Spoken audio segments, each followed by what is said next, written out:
మన 4 సార్లు ముఖ్యమంత్రి అయ్యానన్నారు కదా చంద్రబాబు నాయుడు గారి హయాంలో. ఆయనకి తెలిసి అయిందా తెలియకుండా అయిందా అంటే నేను మాత్రం తెలియకుండా అయిందని నేను అనుకోవడంలా. ఎందుకంటే చంద్రబాబు నాయుడు గారికి మన బకాసులందరికీ బ్రహ్మాండమైన మైనింగ్ ఏరియాలా కనబడుతున్నాయి, డబ్బుల సంపాదన కనబడుతున్నాయి. తప్పు చేస్తే ఎవరైనా తప్పే. ఈ విషయంలో మాత్రం వెనకడుగు వేసే ప్రసక్తి లేదు. పవన్ కళ్యాణ్ గారికి మీ ద్వారా నేను విజ్ఞప్తి చేస్తున్నాను, ఇది కానీ పట్టించుకోకపోతే మ్యాప్లో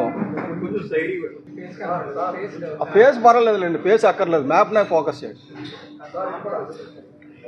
ఇది చూస్తే ఈ మ్యాప్ చూస్తే మీకు ఏమర్థం అవుతుందంటే ఇందులో కొల్లేరు లేక్ ఇది అసలు కలరు, కాంగ్రెస్ దేమో గ్రీన్ కలర్ ఇచ్చాం, తెలుగుదేశం ఎల్లో కలరు, వైసీపీ ఒక అంటే నేరేడు పండు రంగు ఎందుకు ఇవ్వాల్సి వచ్చిందంటే కలర్ ఇక్కడ బ్లర్ అయిపోతుందని చెప్పి వైసీపీ. అలాగే ఇప్పుడు కూటమిది రెడ్ స్పాట్స్ 1, 2, 3, 4, 5, 6, 7 అలా మొత్తం 11 స్పాట్స్ ఉన్నాయండి. అంటే ఎక్కడెక్కడ కబ్జా అవుతుందో నేను అఫీషియల్ డేటా గూగుల్ డేటా ఇస్తున్నా. ఈ ఏరియా కూడా చెప్తున్నాను నేను, ఎక్కడ ఎంత కబ్జా అయింది, ఎవరి హయాంలో ఎంత కబ్జా అయిందో కూడా. కాంగ్రెస్ హయాంలో అంటే 1975 నుంచి 83 వరకు, ఆ తర్వాత 89 నుంచి 94 వరకు, 2004 నుంచి 2014 వరకు, మొత్తం 20 సంవత్సరాల్లో వాళ్ళు కబ్జా చేసింది 65,000 ఎకరాలండి. వాళ్ళ హయాంలో కబ్జా అయింది 65,000 ఎకరాలు. టీడీపీ మన 4 సార్లు ముఖ్యమంత్రి అయ్యానన్నారు కదా చంద్రబాబు నాయుడు గారి హయాంలో.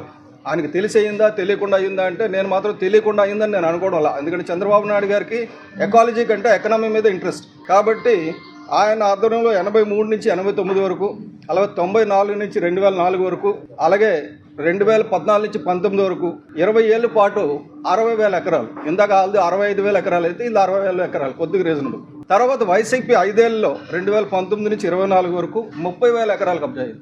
అలయన్స్ గవర్నమెంట్ వచ్చిన తర్వాత 2 సంవత్సరాలు ఇంకా కాలేదు కాబట్టి మొదలు పెట్టారు 6,000 ఎకరాల వరకు ఇప్పుడు కబ్జా జరిగింది. సో వెరసి 1,61,000 ఎకరాలు కొల్లేరుని కబ్జా చేశారు. కొల్లేరు ఏరియా మొత్తం 5వ కాంటూర్ వరకు ఎంత అంటే 2,22,600 ఎకరాలు. ప్రభుత్వాలు కూడా దొంగతనాలు చేస్తున్నారు, ఈ కొల్లేరు మీద అత్యాచారాలు చేస్తున్నారు. కాబట్టి ఈ అత్యాచారాల మీద రాపండి. నేను ఇది ఈ సిఈసి దృష్టికి తీసుకెళ్తున్నాను. ఇప్పుడు 20వ తారీఖు జరగబోయే సభలో ప్రవేశపెడతాను. అలాగే ఇంటర్నేషనల్ వెట్లాండ్స్ కన్వెన్షన్ రామ్సార్ది స్వీడన్ కూడా నేను పంపిస్తున్నాను. కేంద్ర పర్యావరణ శాఖ మంత్రి భూపేంద్ర యాదవ్ గారికి కూడా నేను పంపిస్తున్నాను.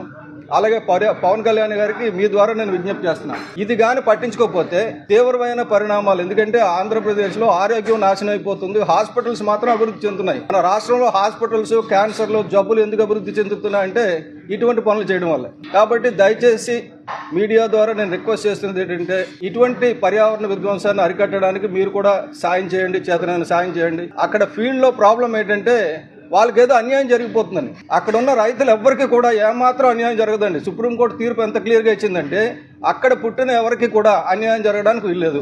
వాళ్ళు చక్కగా చేపలు పెంచుకోవచ్చు, అక్కడ చేపలు పట్టుకోవచ్చు, అమ్ముకోవచ్చు. వాళ్ళు తరతరాలు పట్టుకొని అమ్ముకున్నా తరగనంత చేపలు అక్కడ ఉన్నాయి. కానీ ఏమవుతుందంటే ఈ చేపల చెరువులు పైనుంచి వచ్చిన వాళ్ళందరూ కూడా రాబందుల్లాగా వలస పక్షులు వస్తున్నాయి, అవి పిల్లలు పెట్టుకుంటున్నాయి, తింటున్నాయి, అక్కడ రెట్లు వేస్తున్నాయి, రెట్ల ద్వారా మళ్ళీ చేపలు అభివృద్ధి చెందుతున్నాయి, చెరువు జీవావరణం బాగుపడుతుంది. ఏమవుతుందంటే పర్యావరణం విధ్వంసం అవుతుంది. ఈ చేపల చెరువులు ఏమైనా శాశ్వతం అంటే కాదు, ఒక 10-15 ఏళ్ళు అయ్యేసరికి అక్కడ చేపలు పండవు, వ్యవసాయానికి పనికిరాదు, దేనికి పనికిరాదు, అది ధ్వంసం చేస్తున్నారు. అలాగే కొల్లేరు కాంటూర్ 5 వరకే మనం మాట్లాడుతున్నాం.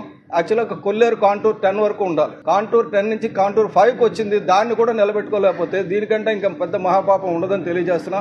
అలాగే త్వరలో పర్వతాల గురించి ఒక చట్టం, భారతదేశంలో ఇప్పటి వరకు పర్వతాల మీద చట్టం లేదు. పర్వతాల మీద ఒక చట్టం తీసుకురావడానికని మే 22వ తారీఖుని బయోడైవర్సిటీ డేని రాజేంద్ర సింగ్ గారు మొత్తం ప్రపంచంలో ఉన్న పర్వతాల్లో పనిచేస్తున్నారు. ఎందుకంటే నదికి మూలం, నీటికి మూలం ఏదంటే పర్వతం లేకపోతే అసలు ఏ అభివృద్ధి ఉండదు. కానీ మనకు పర్వతాలు ఎలా కనిపిస్తున్నాయంటే మన బకాసులందరికీ బ్రహ్మాండమైన మైనింగ్ ఏరియాలా కనబడుతున్నాయి, డబ్బుల సంపాదన కనబడుతున్నాయి. కాబట్టి పర్వతాలను ఎందుకు పరిరక్షించుకోవాలి? గిరి ప్రదక్షిణ అంటున్నారు, అసలు కొండ అంత అండ అంటారు. కానీ అసలు కొండ గురించి ఎవడు ఆలోచించడంలా, ఇష్టం వచ్చినట్టు ఎవరు పడితే వాళ్ళు దాన్ని ధ్వంసం చేస్తున్నారు. ఇక్కడ కూడా ఇదివరకు ఐటీకి కొండలు ఎందుకండి?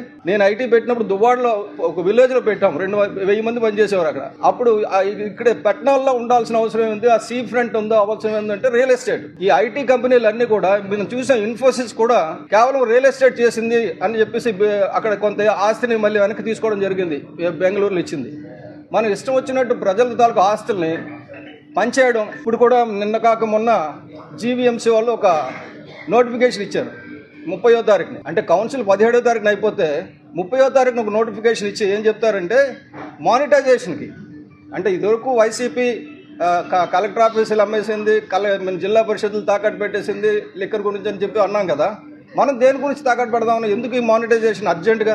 అది కూడా కౌన్సిల్ లేనప్పుడు, ప్రజలు ఎన్నుకున్న ప్రజాప్రతినిధులు లేనప్పుడు కమిషనర్ ఎవడండి ఇవ్వడానికి? నాకు తెలియకడుగుతా, నాకు చాలా కోపం వస్తుంటుంది. ఎందుకంటే commissioner is a caretaker, he has no right at all to do anything. ఏమైనా చేయాల్సి వస్తే కౌన్సిల్ చేయాలి, ప్రజలు ఎన్నుకున్న ప్రతినిధులు చేయాలి. వాళ్ళు లేనప్పుడు ఇలా కమిషనర్ ఒక టెండర్ పిలిచారు. ఎంత చక్కటి టెండర్ పిలిచారంటే స్మార్ట్ సిటీ కార్పొరేషన్ లిమిటెడ్ అని ఒకటి పెట్టారు. దానికి ఆయన CEO, జీవీఎంసీకి కమిషనర్. ఈ కమిషనర్ స్మార్ట్ సిటీకి అడుగుతాడు, ఒక టెండర్ పెట్టి ఎవరినైనా ఐడెంటిఫై చేయండి అని. అక్కడ కూర్చొని ఆయన ఐడెంటిఫై చేస్తాడు ఎవరినో. అంటే ఎవరో ఇప్పుడు ఆల్రెడీ ప్రభుత్వంలోని పెద్దలు ఐడెంటిఫై చేశారు ఎవరికి తాకట్టు పెట్టాలో భూములన్నీ. కాబట్టి ఇది విరమించుకోమని చెప్తున్నాను. తప్పనిసరిగా నేను ఈ జీవీఎంసీ టెండర్ ఏదైతే 431 ఇచ్చారో దీని మీద నేను తప్పనిసరిగా కోర్టుకు వెళ్తాను, వీళ్ళు కానీ ముందుకెళ్తే. ఎందుకంటే నేను ఏ ప్రభుత్వాన్ని చూడను, అది తెలుగుదేశమా, వైసీపీయా, కాంగ్రెసా, రాకపోతే ఇప్పుడున్న కూటమి ప్రభుత్వం. తప్పు చేస్తే ఎవరైనా తప్పే. ఈ విషయంలో మాత్రం వెనకడుగు వేసే ప్రసక్తి లేదు.